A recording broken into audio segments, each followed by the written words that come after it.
Bienvenidos al canal.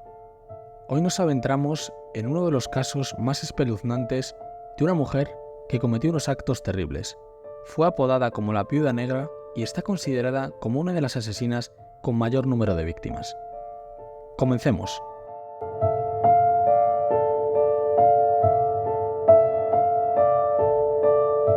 Nuestra protagonista se llamaba Belle Gunnes, nacida en Noruega el 11 de noviembre de 1859. Era la pequeña de 8 hermanos y provenía de una familia humilde. Debido a ello, tuvo que ponerse a trabajar cuando solo era una niña. En 1877, a la edad de 18 años, Belle estaba en unas fiestas locales, divirtiéndose, cuando fue atacada por un hombre que la apalizó cuando estaba embarazada. Y como consecuencia de este incidente, perdió el hijo que estaba esperando. Ese hombre que la atacó, por ser de una familia adinerada, nunca fue juzgado por ese incidente. Personas de su entorno más íntimo afirmaron que desde ese día la personalidad de Belle cambió completamente.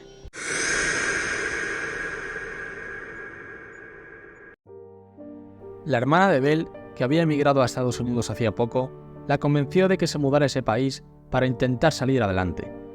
En Noruega estuvo trabajando hasta que se pudo comprar un billete de barco para viajar al país donde su hermana residía.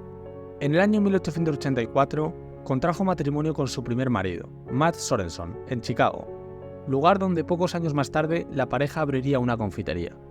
El negocio no fue bien, y en menos de un año hubo un misterioso incendio en el local. Según la versión de Belle, una lámpara fue la causante del fuego, pero ningún objeto de ese tipo fue encontrado en la escena. Pese a las contradicciones, finalmente el seguro pagó la correspondiente indemnización. Con ese dinero, la pareja compró una casa en Austin, Texas. Increíblemente, esta también ardió misteriosamente en el año 1889, y la nueva cuantía del seguro fue usada para adquirir otra nueva casa. En 1897 y 1898 fallecerían Caroline y Axel, dos de sus hijos, por una enfermedad llamada colitis, la cual tenía síntomas parecidos al envenenamiento. Estos poseían seguros de vida, y ambos fueron pagados a su madre, que era la beneficiaria. El 30 de julio del año 1900 también fallecería su marido. El primer médico que lo examinó pensó que había sufrido un envenenamiento por un alcaloide llamado estricnina. No obstante, su médico de familia declaró que la causa de muerte estaba provocada por una insuficiencia cardíaca, y como no hubo ningún tipo de autopsia, no se pudo probar lo contrario. La Viuda Negra cobró el dinero del seguro de vida de su marido el mismo día del entierro, a pesar de que los parientes del difunto la acusaron de haberlo envenenado. La cifra cobrada fue alrededor de $8.500, lo que era una suma considerable en aquella época. Con ese dinero, la viuda compró una buena vivienda en Indiana, y allí se mudó con sus hijos. El 1 de abril del año 1902 se volvió a casar, esta vez con Peter Gunnes, un inmigrante noruego, el cual tenía hijas de una relación anterior. La hija menor de Peter falleció unos meses después de la boda, y le siguió su marido, pronto después.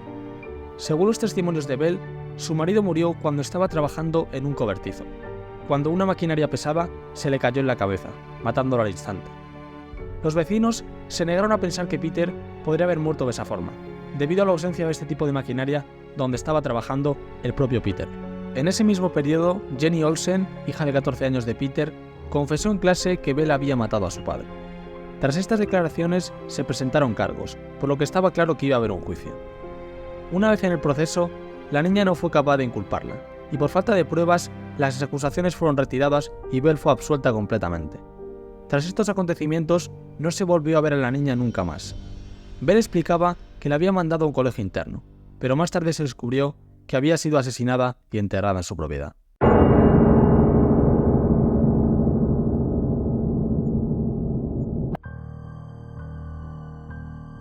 En el año 1906, Belle contrató a Ray Lanfer como trabajador para que le ayudara en la finca, y pronto empezaron una relación sentimental. En estos años, la Viuda Negra publicó un anuncio en los periódicos solicitando un consorte rico que se encontrara interesado en unir su fortuna con la suya. Varios hombres de mediana edad respondieron al aviso, y algunos de ellos viajaron a la granja de Belle. Uno de ellos fue John Moe, nativo de Minnesota. Este no traía mucho dinero consigo, y rápidamente percibió que Belle no era como se había descrito en la carta, pues era una persona robusta y de personalidad extraña. Durante su estancia en la casa, el hombre ocupó la habitación más grande y cómoda, y cenaba con la anfitriona todas las noches. Una noche, John estaba durmiendo en el confort de su cama, cuando de repente abre los ojos y se encuentra Bell al lado portando una vela, mirándola fijamente y con una expresión totalmente siniestra y maquiavélica. Tras este hecho, que el hombre catalogó como aterrador, huyó de la casa sin responder. Un número considerable de hombres de mediana edad se presentaban a visitar a Bell Goodness, y luego de unos días desaparecían sin mayores explicaciones.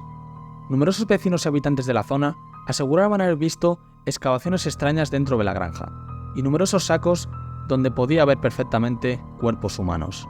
En esa época, la viuda negra comenzó a tener problemas con su empleado Ray Lanfer. Este estaba profundamente enamorado de Bell, y hacía cualquier cosa que la mujer le pedía, por más extraña u horrible que fuera. Ray comenzó a sentir celos de los pretendientes de la granjera, y fue autor de algunos incidentes en la casa. Debido a ello, fue despedido el 3 de febrero de 1908.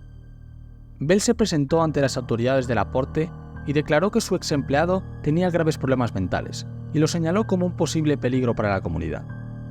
Algunos días pasaron y Bell volvió nuevamente a la policía, señalando que Ray había invadido su propiedad y se negaba a abandonarla, por lo que fue apresado durante unos días. Tras salir de prisión, Lanfer hizo algunas insinuaciones y empezó a contar algunos sucesos extraños que ocurrían en la granja, y que podían levantar sospechas para la viuda negra. Observando que el ex empleado podía representar cierto peligro para la granjera, y viendo que numerosos familiares de los pretendientes desaparecidos empezaban a hacerle preguntas, tomó el camino más fácil. Bell decidió ir a ver a su abogado en la aporte, diciendo que había sido amenazada por Lanfer, que temía por su vida e incluso por la de sus hijos, diciendo que la había amenazado con prender fuego a su casa con toda su familia dentro. Debido a la situación, Bell solicitó hacer testamento, dejando todas sus posesiones a sus hijos, y canceló la hipoteca que había sobre la casa. Más tarde, y una vez ocurrió el incendio, y se descubrieron todos los cadáveres, se comenzó a suponer que la astuta Bell había hecho todo eso para desorientar, para disfrazar el incendio que ella misma causaría, en el cual morirían todos sus hijos, y en el cual además fingiría su propia muerte. En la madrugada del 28 de abril, el trabajador sustituto de Ray en la granja, Joe Maxson, empezó a oler a humo proveniente del segundo piso de la casa, y abrió la puerta de la sala comprobando que estaba en llamas. Gritó llamando a Bell y a sus hijos, sin recibir respuesta. Tras ello, fue corriendo hasta la ciudad a buscar ayuda. No se pudo salvar la propiedad, que se quemó completamente. En los restos del incendio se encontraron 4 cuerpos, y uno de ellos no pudo ser identificado como perteneciente a Bell Goodness, pues estaba sin cabeza. Tras los hechos, el sheriff de la ciudad ordenó la detención de Ray Lanfer como posible sospechoso. Fue detenido, y cuando se le preguntó sobre el incendio, negó estar involucrado en ello, alegando que estaba en otra parte a la hora de los hechos. No obstante, un testigo afirmó haberle visto en la noche de los hechos. Fue por tanto encarcelado y acusado de incendio premeditado y asesinato. En las posteriores investigaciones se descubrieron 49 personas enterradas en la granja, incluidos varios de sus hijos, sus 2 maridos, unos 30 trabajadores y unos cuantos pretendientes. La conclusión fue que Bell había matado a todas estas personas entre 1896 y 1908. Dado que no fue encontrado el cuerpo de Bell en el incendio, lo más probable es que huyera para comenzar una nueva vida, y quién sabe si una nueva trayectoria homicida. Aquí llega el final de la historia, de una mujer completamente terrorífica que mató a gran parte de su familia, quién sabe si por dinero o pura maldad. Si te ha gustado, no olvides suscribirte para no perderte el contenido. Un saludo.